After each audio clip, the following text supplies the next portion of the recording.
Doctor साहब, हमने हमने ब्रेक से पहले जो नवाज शरीफ साहब का एक क्लिप सुनाया, उसमें वो नवाज शरीफ साहब बता रहे थे कि इंडिया जो है वो उस वक्त भी हमें आज़ाद कश्मीर पर कब्ज़े की धमकियां दे रहा था। इंडिया ऐसी धमकियां आज भी देता है। ये बताइए कि जो हमारा जो एटमी प्रोग्राम है, जो हमारे न्यूक्लियर वेपन्स हैं, क्या इनको उस तरह के ख़तरात का सामना रहा है जिस तरह के इजराइल ने कभी ईरान के की जो एटमी तनसीबात है तबाह कर दी, कभी उसने इराक़ की एटमी तनसीबात तबाह कर दी। पाकिस्तान को कभी ऐसे ख़तरे का सामना करना पड़ा है? देखें, जिस वक्त कोई भी मुल्क एटमी असला बनाता है तो उनको ज़िम्मेदारी का सबूत देना चाहिए। पाकिस्तान ने जैसे ही ये न्यूक्लियर वेपन्स डेवलप किए तो बहुत ज़बरदस्त हमने elaborate command and control system बनाया। दुनिया के तमाम कमांड एंड कंट्रोल सिस्टम्स को सामने रख के, वेस्ट के सिस्टम्स को भी सामने रख के जो बेहतरीन सिस्टम था वो हमने बनाया।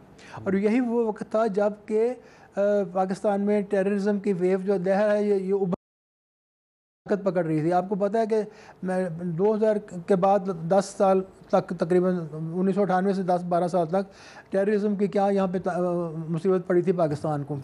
तो उस वक़्त हमारे वेपन्स की कस्टडी इतनी सेफ रही कि ना कोई वेपन यहाँ से चोरी हुआ, ना कोई फिसाइल मटेरियल चोरी हुआ। जबकि दुनिया का अगर आप रिकॉर्ड देखें, बड़े बड़े सोफिस्टिकेटेड मुल्कों का रिकॉर्ड देखें, इंडिया से बेतहाशा थोरियम चोरी हुआ, कई इवेंट्स हुए चोरी के। और जो हमारे दोस्त ममालिक हैं वेस्ट के, जो बहुत बड़े मुल्क हैं, उनके हाइड्रोजन बॉम्ब्स जहाज़ों के नीचे लगे हुए अटलांटिक ओशन में गिर गए स्पेन की कोस्ट के साथ। तो ये ऐसी एक्सीडेंट्स जगह जगह होते रहे, लेकिन पाकिस्तान में कभी ऐसा कुछ नहीं हुआ। तो इस फैक्ट को तस्लीम करते हुए IAEA international atomic energy agency ने ये कहा कि जितने भी दुनिया के न्यूक्लियर कंट्रीज़ हैं वो सारे आएँ, और ये 4-5 साल पहले की बात है, और इस्लामाबाद में कमांड एंड कंट्रोल के ऊपर वर्कशॉप अटेंड करें और इनसे पाकिस्तान से सीखें कि कितना बेहतरीन उन्होंने कमांड एंड कंट्रोल सिस्टम बनाया है, जिसने सारे प्रेशर्स, टेररिज्म के हर तरह के दुश्मन के प्रेशर्स बर्दाश्त किए हैं और फूल प्रूफ सिस्टम होने का सबूत दिया है। तो ये हमारा कमांड एंड कंट्रोल सिस्टम था जिसकी वजह से कोई वेपन यहाँ से दाएँ बाएँ नहीं हो सके। अच्छा, और ये जो बहुत से जो मगरबी ममालिक के अखबारात और TV चैनल्स ये प्रोपेगेंडा करते थे, ख़ास तौर पे जब अफ़गानिस्तान में वॉर अगेंस्ट टेरर चल रही थी, तो कहते थे जी वो तालिबान जो हैं वो पाकिस्तान के एटमी हथियार चोरी करके ले जाएंगे। तो मुझे याद है उस वक्त भी मैंने आपसे काफ़ी साल पहले 2004 में शायद इस पर एक इंटरव्यू किया था।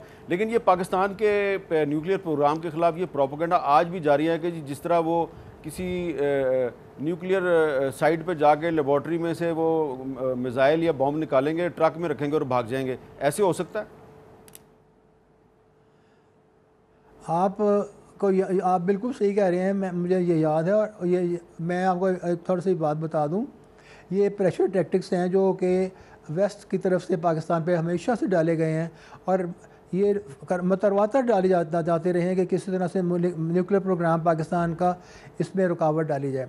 लेकिन ये प्रेशर्स गवर्नमेंट को बर्दाश्त ज़ाहिर करने होते हैं, और उसके प्रेशर्स के बावजूद हमारा प्रोग्राम फ़रोग़ पाया, मजबूत हुआ, मुस्तहकम हुआ और बहुत एडवांस हो गया। और अब दुनिया के हम लीडिंग न्यूक्लियर कंट्रीज़ में इस वक्त मौजूद हैं दफ़ा के लिहाज से। अच्छा, अब आपको मैं बता दूँ प्रेशर की बात है। एक और बात भी वो हमेशा करते हैं। मुझसे एक इंटरव्यू किया उन्होंने वहाँ से, बाहर से, अमेरिका से, कि जी आपने प्रोलिफरेशन की है और AQ खान साहब ने न्यूक्लियर सीक्रेट्स दे दिए हैं उसको, ईरान को भी और नॉर्थ कोरिया को भी। तो मैंने सोचा कि ये तो बात पाकिस्तान के कैरेक्टर पे हरफ आ रहा है। मैंने कहा देखें, अगर हमने न्यूक्लियर सीक्रेट्स ईरान को दिए तो कब दिए? उन्होंने कहा जी वो 90s में दिए। मैंने कहा हाँ, जब आपने प्रेशर अमेंडमेंट लगाई थी वो 1990 की बात है। मैंने कहा अब 1990 को हमने सीक्रेट्स अगर फ़र्ज़ करें दे दिए ईरान को कि न्यूक्लियर बॉम्ब कैसे बनाना है, तो आज ये मैंने कहा अब 2015 है, तो ये 15 और 10-25 साल में ईरान एटम बम नहीं बना सका, तो कौन सा सीक्रेट हमने उनको दिया होगा? आप जरा गौर करें इस पर। अच्छा। मैंने कहा सबसे पहले एटम बम मैंने कहा कोरिया का जो एटम बम है वो प्लूटोनियम का एटम बम है। मैंने कहा हमारे पास 3% अपना प्लांट थी, ना प्लूटोनियम था, हम लोगों को प्लूटोनियम का एटम बम कहाँ से दे सकते थे? मैंने कहा ये आप गौर करें कि सबसे पहले एटम बम बनाया अमेरिका ने, फिर वहाँ से टेक्नोलॉजी गई इंग्लैंड के पास, फिर गई फ्रांस के पास, फिर गई इसराइल के पास, फिर गई साउथ अफ्रीका के पास। मैंने कहा सबसे बड़ी प्रोलिफरेशन तो आप लोगों ने की है। हाँ। हैं, और जो रशिया के पास गई है वो रोजनबर्ग्स ने सिगरेट चोरी करके दिया, आपने उनको फांसी लगा दिया। लेकिन आपने 5-6 वेस्टर्न कंट्रीज़ में ये प्रोलिफरेशन की है कि नहीं की? तो आप अपने गिरबान में जाके हमारे ऊपर हम हर वक्त चार्ज लगाते हैं। दूसरी बात उन्होंने एक और भी की थी, उन्होंने कहा था, जब आपको याद होगा 2008 में इंडिया ने कोल्ड स्टार्ट डॉक्ट्रिन बनाई थी और दो आर्मर्ड डिवीजन्स रेज की थी, जिसको वेस्ट ने बड़े लेटेस्ट टैंक से, आर्टिलरी गन से, रडार से लेस किया था। और इंडिया ने कहा था ये हमने कोल्ड स्टार्ट डॉक्ट्रिन ने हमारी अनाउंस की थी, और ये आर्मर्ड डिवीजन इसलिए हैं कि पाकिस्तान को एक पिंसर मूवमेंट के तहत, शार्प अटैक के तहत दरमियान में से 2 लख्त करके और हम वहाँ पे टेरिटरी ऑक्यूपाई करेंगे ताकि वो अपने न्यूक्लियर वेपन्स सरेंडर कर दें। ये उनकी थी। तो जिस वक्त वो ये डिवीजन रेज कर रहे थे और वेस्ट उनको वेपन सेल कर रहा था, उस वक्त हमने वेस्ट से प्रोटेस्ट किया पाकिस्तान ने कि ये आप जो balance of power, conventional power आप डिस्टर्ब कर रहे हैं, ये सब कॉन्टिनेंट के लिए अच्छा नहीं है।